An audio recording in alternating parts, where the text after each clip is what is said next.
It is past time. If he is caught up in this, he is our only way to understand what is going on.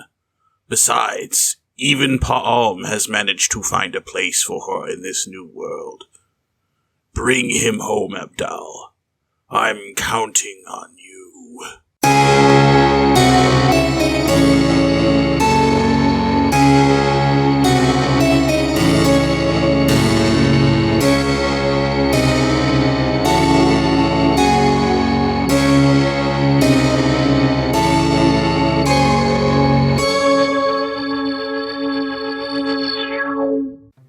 Last time on Lost Legends of Scadrial, I would probably say, "Oh, hey, look, guys, it's Snee. Yeah, open him up. Yeah, we know this son of a gun." you think I didn't have people watching the house? You think I don't have eyes and ears inside of the Lord Mistborn's manor? Who can double check what's going on, what's been said, who told them to change the guard patrol a day after selling them to me? You give me that bead of atium, we call it square. You're not getting the atium. Not today. Maybe those of us who have secrets to protect shouldn't put their noses in other people's business. Besides, don't you have somebody that you're supposed to bring that to as well? Actually, down that same alley where in the first episode you were attacked, you see a single figure standing at the end of the alley with his back towards you. Boss, now's a chance. Side with us, we'll clean this group up, and then Fent here is gonna make us rich. You know, but these people here, they've been good to me. They've helped me out of the river.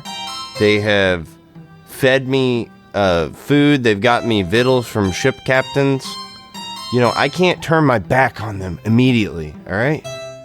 You see Alloy's distinctive, sewn together miscloak, and he's holding Fent up. I told you not to bring trouble around my neighborhood, but you just couldn't listen. And immediately you hear this loud snap, and Fent's neck goes sideways. Tony shits his pants. Hello, and welcome back to the Lost Legends of Scadrial Mistborn Adventure Game Podcast. I'm your host and narrator, Trevor. You can find me on the 17th Shard forums as 5th of Daybreak, and with me are the rest of the Lost Legends. Hi, I'm John. My screen name is Clovermite, and I play Tony Darkomancy. I'm David, and I play Lord Falcom. My name is Brian, and my character goes by the name of Tajmil. I'm Kelly, and I play Merda. And now we rejoin the Lost Legends. Is Alloy still out in the street, or did he zip off? I forget. No, he just disappeared, and he is gone. Do we still have the atium? You do. Well, I suppose this time we follow Alloy. And then Tony starts walking towards the door. Alright, you get there without incident, and you knock on the door, and Tradition opens up. He says, "You better hurry inside. Alloy is not happy with the disturbance that happened out there." And he ushers you in. Tony is going to try to inconspicuously pull him aside and ask if there was a little boy's room somewhere that he could freshen up. Yeah, let's go ahead and have everybody roll wits, and Tony roll charm. Yeah, I didn't. Tony, everybody else gets +1 for Tony's concussion. So I rolled 3s and 1 nudge. I rolled 2 4s and a nudge. I got nothing. Not very witty today. Tajmil? Oh, I didn't get anything. I got a 5, a 4, a 2, a 1, and a 3. Merida knows. Knows what? Exactly what's going on with Tony. Oh. Which makes sense, considering you are a Tenai. I imagine the book is flying open. Oh, yeah. It's totally flying open. But the rest of them, they just think that you need to use the bathroom, and Tradition leads you off. You, I assume, would continue on, the rest of the party continue on to the same place you went last time where the table is, correct? Yeah. Yep. Yeah. The 2 guards actually look over at you just as they're putting the table back, and you see them roll their eyes, and they pick the table up and move it again and pull the carpet out and then open up the trapdoor for you. and let you on down into the cave that is covered in metal on the exterior walls, ceiling, and floor of it. You walk in, and the labyrinth that was there before of, like, you know, there obviously cubicles don't exist, but it was like cubicle walling, basically, that was up just to break sight lines, has been cleared away, and there's just like the stage remaining, and Alloy is sitting there at a table with his hood up, just quietly scribbling away at a piece of parchment that is in front of him on the table. Can we see what he's scribbling on particularly, or is that... Merda, are you burning tin? No, I think I would have stopped. Yeah, that smell would be a bit much. No, nobody's able to see it. Okay. I would take my bird out and let that thing do its magic, go into work. Okay. So He says, "Follow!" he says what? Follow? Follow! All right. So I would go walk over to where he's at and see what's up. I'd say, hey, I've noticed that my bird has a strong affinity for you. You seem like an interesting man. What's your story? He's gonna, like, pause in his writing for just a second, turn up towards you just the smallest a bit. I imagine you have some important reason to be here other than to ask me trivial questions, do you not? Oh, yes, you're right, sir. I'm going to cut in. Lord Falcom comes up and like brushes Tajmil to the side and says, "I'm sorry, Alloy.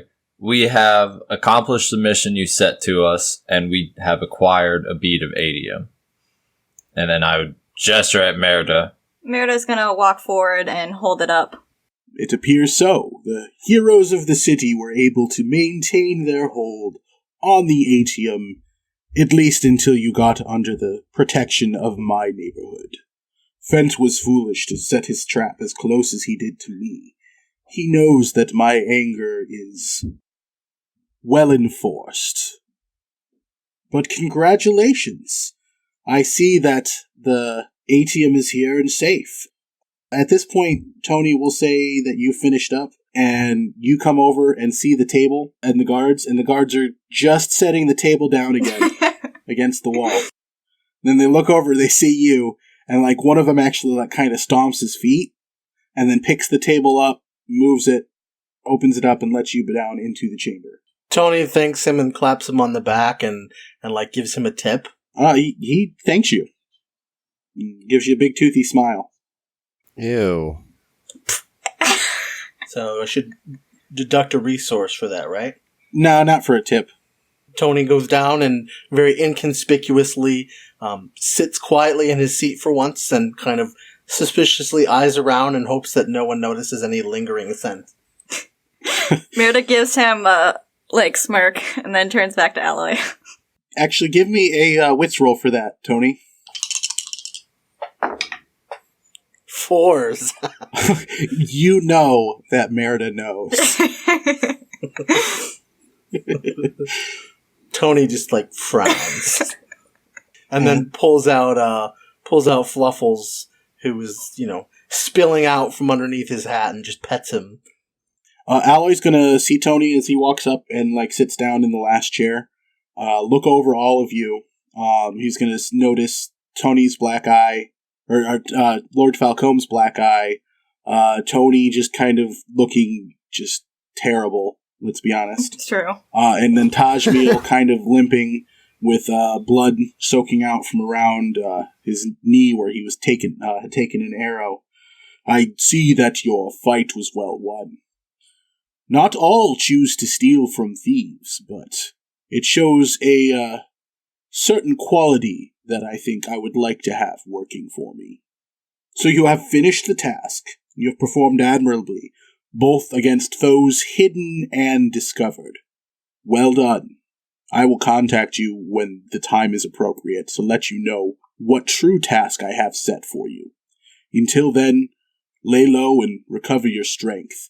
I'm not quite sure how to feel about your notoriety around the city, but it was well earned, and I will not begrudge it to you. Thank you, sir. And I'm going to turn around to get out of here. I don't, and I'm gonna grab Tajmil and walk with him. If you guys have nothing else to do, then you go and you knock on the trapdoor, and you hear from upstairs, "Oh, come on!" And 45 seconds to a minute, maybe a little longer than... Yeah, actually, you're standing down there for quite a bit longer than you would expect this to take, having been through this process a couple times already. And, you can just tell that those guys up there are dragging their feet. You climb up the ladder, and you head out the door. And you have completed the first part of the quest for Alloy. Congratulations. Hooray! Yay. Do. So Merida is gonna turn towards them and be like, okay guys, so now we have the issue of what are we doing with this bead of atium? Well, I can hold on to it if you guys... I believe we should use it to something mutually beneficial to the group. Yeah, so I'll hold on to it till we decide on that. And then I would just, use my, my deft hands or whatever and try and snatch it from whoever's holding it. Well, I'm gonna fight that. I assume that you've got it back in, a pocket, Merida, after you gave it to Alloy to have him examine. Yeah, and I'm... Yeah, then not I'll just walking around holding it. Pickpocket it from her. I'll use my, quick hands. You realize I'm suspicious of you, so if you get close to me, I'm gonna be on guard. Yeah, I'm gonna make that, it's gonna be physique versus her wits. What's my physique? Probably 2 or something. And she is going to get a bonus 3. for your shifty-eyed. Oh, no. So 3. Don't forget his limp, too. Wait, And can't I get an extra one, though, for my quick hands? For her, and then you get a bonus 2 for thief and for quick hands. So I get 2 extra? Yep. All right, so 5. But she does as well, and then if you're burning tin, Merida... If he gets close, I'm gonna burn tin, because I don't trust him.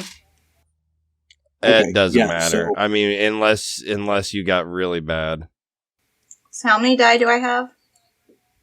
if you're burning tin, you have 10. There is no way. There is no way. Well, there's a way. It would be funny if it works. Okay, I have 2 3s, 2 4s, and... You 1, won. 2, 3, 4. Yeah, I 4 only had 6s. 2 3s. Yeah, there's no... All right, there's Merida, no how does way. this play out? How does it play out? Yeah, go ahead and describe the scene for us. It's all yours. So, he's gonna come up to me, and I'm gonna immediately just, side-eye him and grip the, my pocket as stealthy as I can and start burning tin.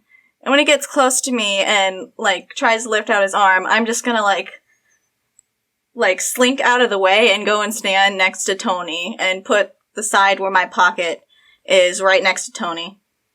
And just, glare at him. And, For my own amusement, I would like Sonichu to immediately pipe up, Octong! Octong! As soon as she moves out of the way. Yeah, I feel like that's fitting. Yeah, what can I do? I can't. Yeah, I mean, that's 10 dice. That's a. I don't know how that would happen, but you also keep just going for smash and grabs. I do. Well, that's the ska. Here, let me just steal this from you. Yep. Just hold still now. I can't help it. The ska have been impressed by non-skas for a while, and I just feel like that there's a lot of racial tension. But you're not ska anymore. Well, that's what my character sheet says. He was when he was born. I was a ska too when I was born. Right, but he's not anymore. Yeah, he's not physiologically ska, but those kind of pedigrees don't just disappear in society overnight because some dude wrote a book that says everything's better now. Yeah, well, I'm ska born too. See, I was wondering, I had thought when you first made the character, you said she was noble. But at some point, we're going to have to dig deeper into the past of Merida. And she's not a noble. She was sold as a baby to a noble. Alright, well, Tony has up till now been uncharacteristically quiet, but seeing as now Merida has brought the focal of attention back to him, he pipes up, well, perhaps it would be a good idea to give the atium to Tesney so that we can still avail ourselves of his services. That's my guy, right? That's your guy. Merida's gonna full-heartedly agree. Falco kind of looks around and says, I don't like that he threatened us. Well, that's to be expected if you're on the underground. I did screw him over. Which I can respect that, so the threatening was, well acted. Well, I like him. Of course you would, Tony. I do. Yeah, and I do want to say that not only did she blow him off, but screw him over that first time, but she completely blew him off when he delivered that note to her and then skipped town again. Oh yeah. And was just out of town. Screwed him over, skipped town, came back into town. He said, "We need to talk now." Skip town again. Well, we can make things right with the atium, for sure. I almost think that's too much. I feel like it's good to fix my reputation so we can still get information when we can and have our network. Do we have any other use for it? I certainly can't burn atium. I can't either. I do want to remind Tony that his mother demanded the atium or she cut off all of his resources. Tony remembers, trust me. Oh, shit. Okay. Wait, so Tony's gonna, just say, forget you, Mom. I hate this family. Tony doesn't think it's a good idea for his family to get hands on the atium. Okay. Do we know anything about that backstory, or? Nope. Also, Merida was kind of like, you don't need them. Well, then set up the meeting with Snee. I would suggest we do it somewhere besides our main base. We can call the scene here and say that, unless anybody else wanted to raise any objections or any other counterpoints, call the scene there, and then we will move on. Long rest? Sure. Long rest actually will be coming. I just want to go over a couple of things first. Is everybody staying at Tony's place, or would, now that the first part of the job's over, would Merida and Tony and Tajmil and Falcom kind of go and have their own arrangements? Merida really trusts Tony because she thinks he's too stupid to be false, so she's just gonna stick around him. I would go and have my own arrangements. I feel like Falcom has his own little setup. It's probably very humble, but he probably has it in a shadier part of town where the rent's cheap. And then are you heading over there, or are you going to stay with Tony again? I think Lord Falcom's going to dip from the group. He's going to just say, I'll be back in a couple days whenever we plan to do the whole Tesney meetup. And then Tajmil, for RP purposes, what do you tell them when you leave? Are you giving them a way to contact you, or are you just saying, I'll be back later? Can we talk about my bird's behavior in this instance? Could they sort of leave my bird, or can I leave my bird there and then they release my bird and my bird can just find me because we're best buddies? Except you're not best buddies. If you take 4 advancements off your sheet right now, I'll allow that. 4 advancements off? Yeah, if you take 4 advancements off, go ahead and just add the messenger crow to Sonichu. I don't have any advancements on Sonichu. No, off Tajmil's sheet. Oh. 4? Alright, 1, 2, 3, 4. Alright, 4's gone. He's a homing crow. Alright, sweet. So then, yeah, I'll just leave my... Alright, I'm entrusting you guys with my bird. Please don't let him get out of hand. He's grown up on the street, so he has a lot of ska tendencies. So Tony very enthusiastically takes a hold of Sonichu and begins petting him. Clear! Clear! Is that one of his phrases? I thought he only knew Octung. He knows Octung, follow, and clear. Okay. First, Tajmil, as you leave, I imagine that, and this is just kind of something I've been thinking about, you had a sort of routine around the city back when you had a thieving crew.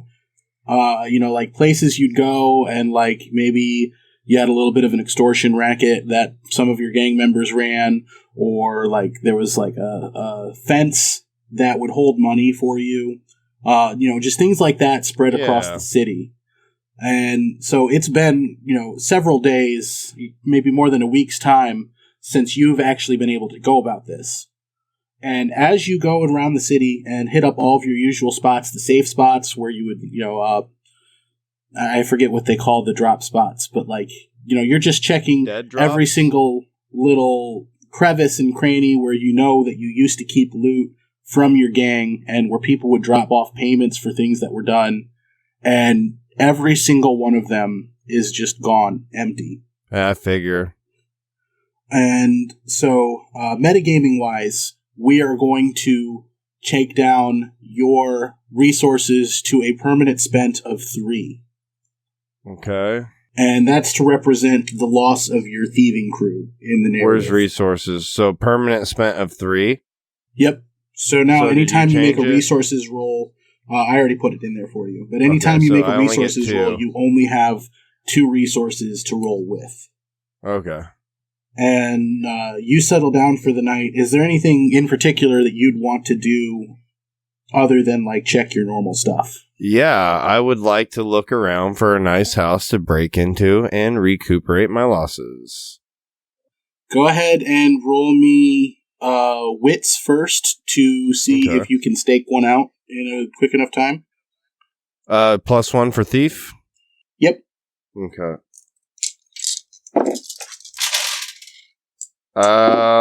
I got 3 2s, a 4, and a 6. You find one that is moderately risky, but you think the payout is good. Okay. Can you describe it? It is a business owned by a former noble house that sells silks. Okay, and it's nighttime, right? Yep. All right. So, is this like a 1-story building? Like, I'm kind of having a difficult time.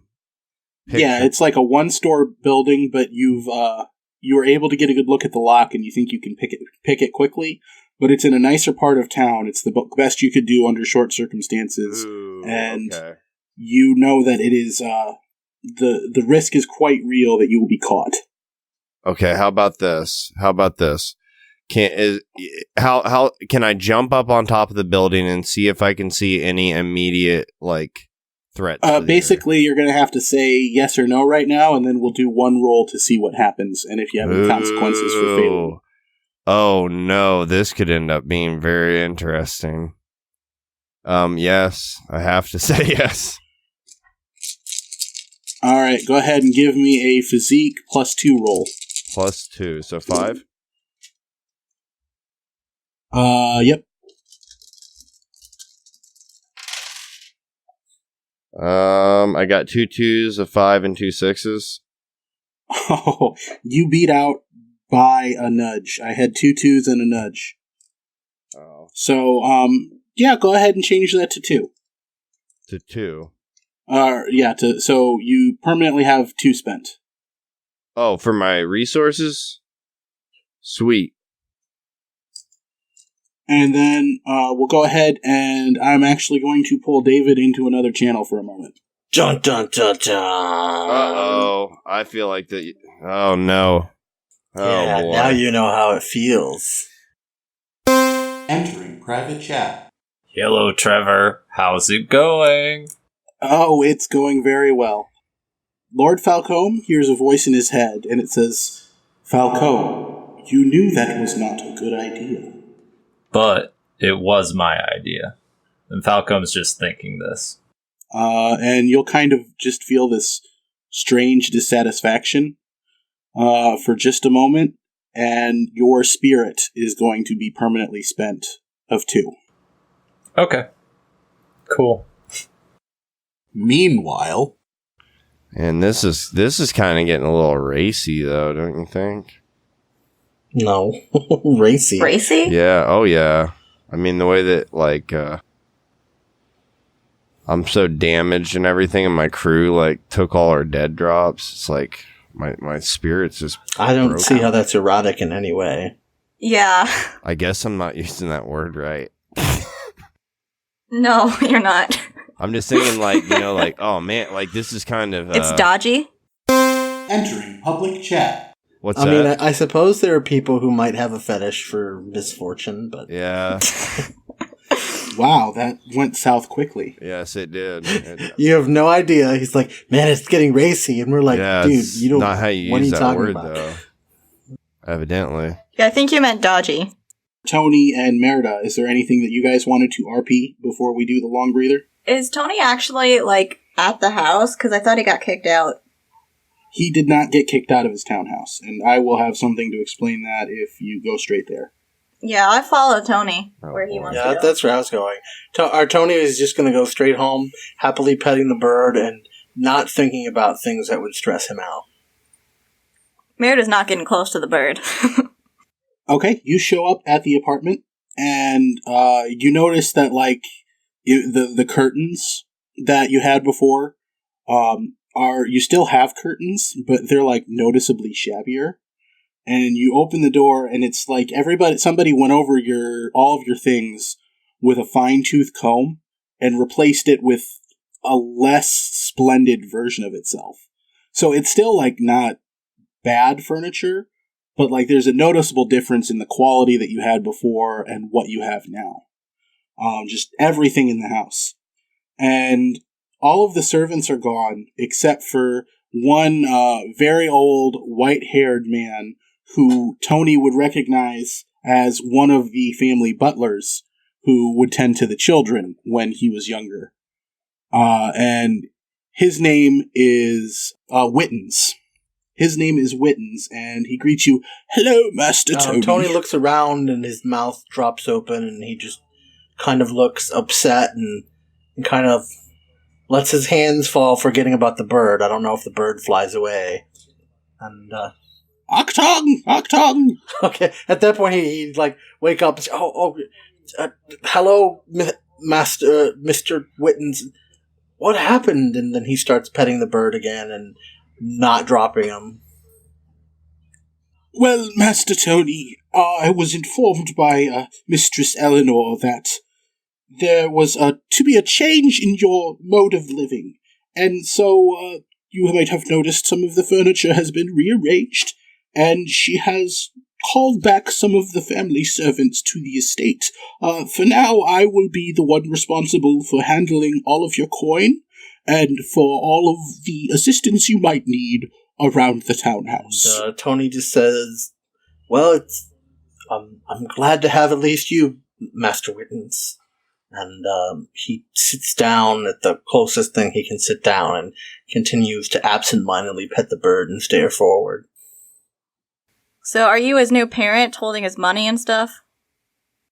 I have always been something of a caretaker, if not a legal guardian for young Master Alphonse, or Tony, as he is preferred to be called several years ago. And I am just been sent here by Mistress Eleanor to ensure that he makes, how does she phrase it? Better choices from now on. Think of me more as an advisor. An advisor, huh? Okay. If it will put your mind at ease, young mistress, believe me when I say I have Tony's best interests at my heart. I did help raise the lad. And Tony, you do have fond memories of Wittens. Tony asks if there's tea. Of course, please. And he gestures into the next room where the formerly silver tea set has been replaced by a porcelain one. But there is a still steaming pot of tea sitting on the table waiting for you. And Tony says, I'll have tea then, Wittens, if you don't mind. Merida's gonna walk over to Tony in a rare show of compassion and just awkwardly pat his back. Entering private chat. Falcom, you have just left the group and are heading back to your own residence. when a man that you do not recognize stops you on the street and says, Lord Falcom, you've been gone for so long. When are you coming home? Sir, do I know you? Sir, I'm sure if you search yourself deep down, you would know me. Come home. Come home. It's been a long, long, long time since I've been home. I don't even know if my true home exists anymore. There's always a place for you. You know this. He's told you that, hasn't he?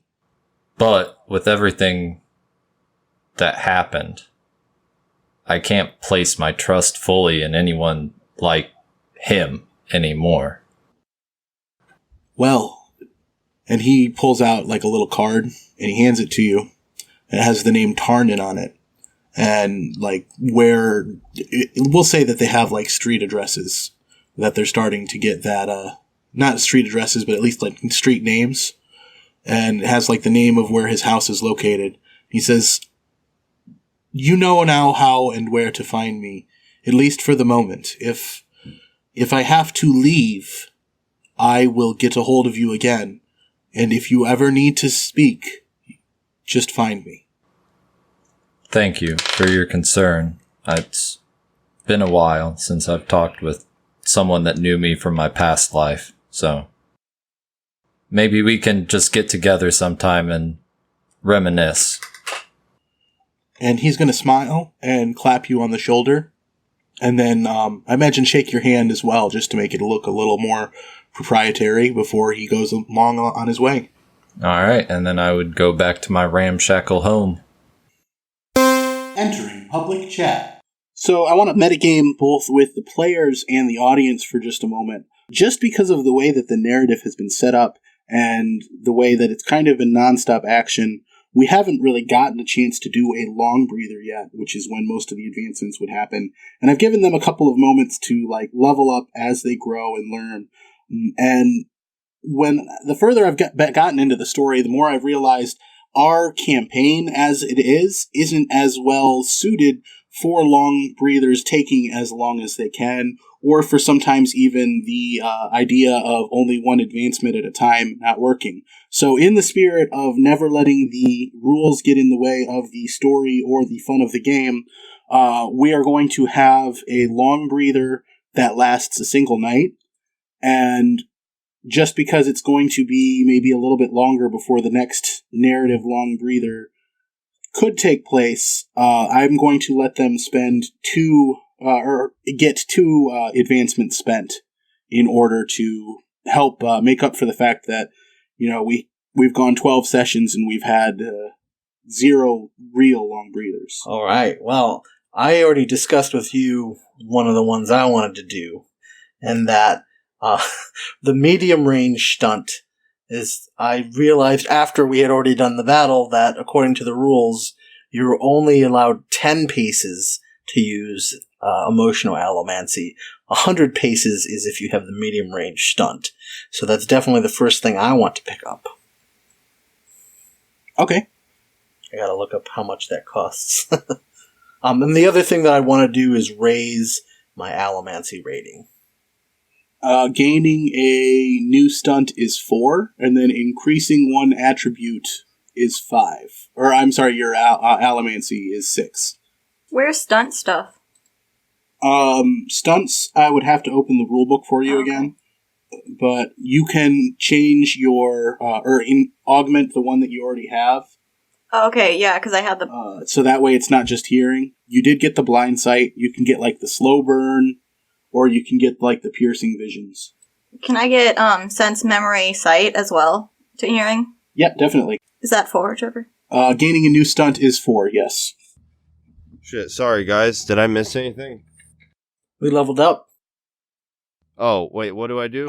You've already spent one of your advancements on Sonichu. You can change a trait, gain a new stunt, gain a new trait, a bunch of things like that. Basically, open up that advancements handout in the game references. I really like being the character that's not really combat, but like the support character. I'm all combat all day. But Falcom needs to work on his resources. So I think that's what he's going to do. He's going to use his contacts to try and up his resources in some way. And that's, 5 advancements? Yep, 5 advancements. So, and that just ups it by 1?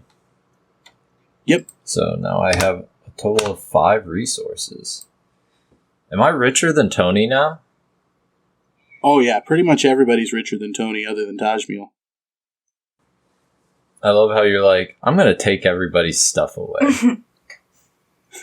Wait, what does Consequences. this mean, snap into misting? Does increasing my resources... You're already a misting, so that doesn't... that's like what I said about the spirit web. Somebody snapping is their spirit web breaking so they can use their powers. So that happened to you when you snapped basically when your parents were killed. Oh, okay, alright. So I don't have to snap into a mist? No, you already are a misting. David, what were you saying? Okay. Since my resources go up, my health goes up as well.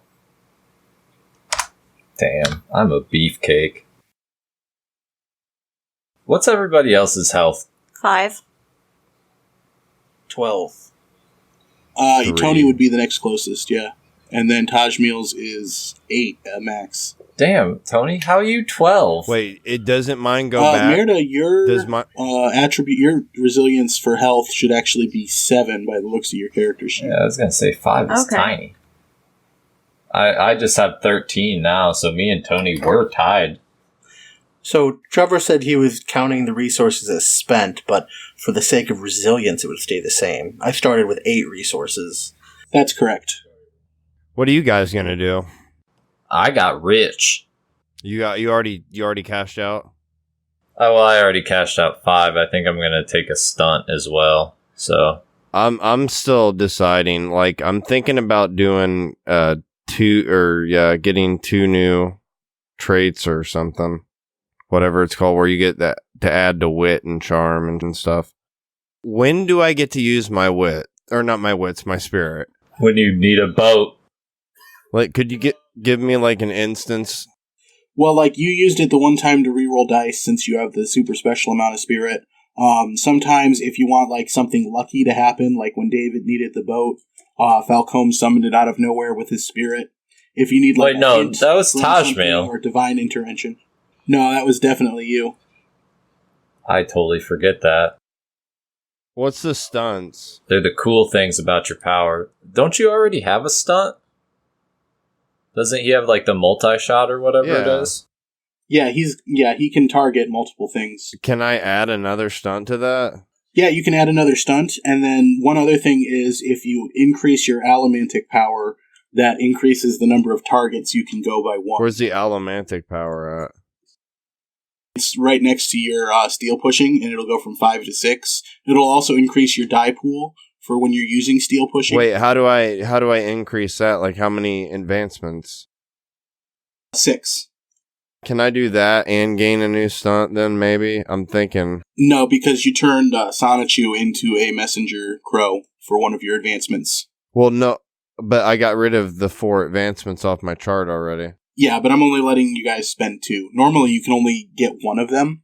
Oh. But I'm bending the rules a little bit. So I can only pick one of the 2 attributes? Yeah, you can gain a stunt or increase something by 1, basically. What are the stunts that I can gain? Can I get like a rapid shot where I can do like multi-shots now, but I could do them in rapid succession? So I could see that being really useful to be able to be like automatic machine gun.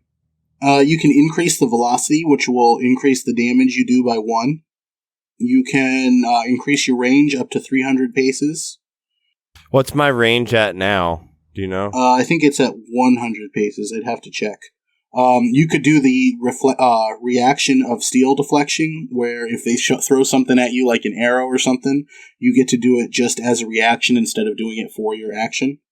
So wait, say that again? If somebody like shoots a coin at you and you were doing something else on your turn, I got you.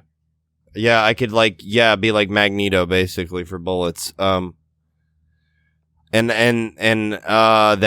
man. So like all those times the arrow in the knee, I could have done that. Would that have been? Well, they were using glass arrows at that point. Well, could I have thrown coins at them to stop it, like an active no, denial? that's not something. But like in the second era of Mistborn books, there's a coin shot, and he basically like keeps this constant bubble around him of like slight steel pushing effects, and in an effort to try and like redirect any bullets shot at him. Can I get something like that? Yeah, that's what the steel deflection shot would be. Other than that, you could also get the steel running, which is basically you can move as fast as a galloping horse at about 40 miles an hour by flying. I'm almost wanting that one then, just because I think with my acrobatics, like I think Can I already move really fast though? Not as fast as that. So if I got that, I would basically be like a Super Saiyan, able to fly around and stuff. And you'd be able to do it easily without having me to do a roll for you. All right, I'll do that one. And then there's also the option to become a savant in your medal, which costs 10. And what that does is it gives you 2 automatic free nudges anytime you're using steel. But when you're not burning steel, your willpower drops by 1. And my willpower is not very high as it is. It's your highest stat, actually. Really? Oh, it is. Oh. By the way, do I get rid of those damages ones? Yeah, at the end of the long rest, everybody's will be replaced other than the permanent ones they've given everybody. Is my willpower, is that a permanent one, or? No, just like your resources, Tony's resources, Merida's influence, and Falcom's spirit. I think that covers everybody, doesn't it? I'm cool. Yeah, Okay. I'm good. Cool. Yeah. So everybody reset all of your healths and stuff. Honestly, Tony, I'm surprised you didn't heal one of your burdens. Oh, right, I forgot about that. Well, I feel like these are a little more important at the moment. I will try not to make it too long between the next long breather and this Well, one. one more thing that I just that I learned from rereading the rules. Apparently, to do an attack as an emotional allomancer, I have to flare my metal. So it burns at a rate of 2 minutes per charge when it's flared. So every allomantic emotional attack is flaring the metal. So there's no extra benefit of flaring. You have to do that in order to attack. That makes sense. We're going to go to the next morning. Everybody wakes up having dealt with that quite long quest to find almost extinct metal. Weird to talk about a metal as if it is extinct, but that's basically what happened. And Tony, you wake up to Witten's preparing breakfast for you. It's not quite as fine a breakfast as you would be normally accustomed to when you had your own cook and servants to take care of everything, but it's still respectable, and Merida, you have yours as well. And a news sheet is still brought to you explaining the news of the current situation in Elendel that your family's spies have prepared for you. And there are a couple of things that stand out. You notice that there's a rumor going around that House Penrod was so sick of their head of house not being found by the city militia that they have kidnapped the person who they believe is responsible for his disappearance. That's the half Kolos dude. And then you also see in there something about House Keller getting robbed and their atium that they were so proud of having disappeared. Was that the one that actually had it, or the one that was just bragging? House Penrod was the one lady we met that was super upset and super snobby and said they had atium? Yep. Okay. And you knew from Tessney that they were faking it. Oh, okay. Whereas Merida's notes just said that they had it, or they said they had it, and Eric Keller said they had it. Tony immediately passes the news sheet to Merida after looking it over, because he knows that she can make sense of it better than him. It was Penrod kidnapped someone responsible for what? Penrod has kidnapped the person they believe is responsible for the head of their house's disappearance. Which, if you recall from when we were meeting with her, is the half Kolos gentleman that we ran into. Oh. So Merida looks at it for a second and looks very intrigued and, writes some things down in her notebook with a flourish and just kind of smiles and gives it back to Tony. Tony then requests a paper and writing implement from Witten's and begins a to-do list. He writes very large letters at the top, how to make money, And underneath that, he has a single bullet point, magic. And he seems stumped on the rest of the steps he needs to take. Real quick, I just want to double check. There's not a bigger reaction from Merda about Gavel being kidnapped. I thought you kind of liked him. Oh no, I liked him, but I just think it's interesting and... She's all about the business. Yeah, in my head, I'm like, I need to check it out. Okay, are you gonna send out the bird or anything? Me? I can control the bird? Assemble the Avengers? Yeah. Oh, yeah. Locate the legends? The crow signal? Hell yeah, I'll do that. Follow! Yeah, would I know when to come back? I mean, you could say that you just wanted to come back the next day, or whatever it was that you would, or give them a way to contact you. Okay, yeah, I would probably just come back the next day so we could deal with the Testney stuff. And then Brian, Sonichu shows up at your door, saying, "Follow! Follow!" All right, little buddy. You just show me the way. Tony had attached, tied a picture of a smiley face. So did we already do the Testney stuff, or do we still need to do that? You have not set that up. So yet. while we're waiting for everyone to show up, Tony turns to Merida and asks her on her ideas to get money back without Mom. She just looks at Tony and just kind of says, "You seem to do well on your own with the magic tricks and stuff. Just try to go around to places where there are lots of people and just do your thing. And then you can even stop in the middle and be like, to continue, I need a few donations." I don't like asking for donations, though. But you want money. And I think we're gonna call it right there. But you want money. And that just feels like a good place to end that scene. And we're gonna call it there for the episode. So thank you all for listening. We hope you enjoyed. Happy launch, by the way. I know we're talking to you from 6 months in the past, but happy launch to us 6 months ago. Hooray! Yay. Yay! Yeehaw. And with that quick vision into where we are in our recording schedule, we will bid you goodbye. I hope you can join us next time. Thanks for listening. Bye. Bye! Meanie my. Mistborn and all related properties are owned by Brandon Sanderson and Dragonsteel Entertainment. The Mistborn adventure game is a product of Crafty Games. Special thanks to Steve Argyle for letting us use his artwork for the logo, and to Boardroom Design for putting the logo together for us. You can find us on Facebook, Instagram, or Twitter at LLOS Podcast, or give us an email at lostlegendsofscadrial@gmail.com. We hope that you'll like and share and give us a review on iTunes or wherever you get your podcasts. Thanks for listening. We'll catch you next time.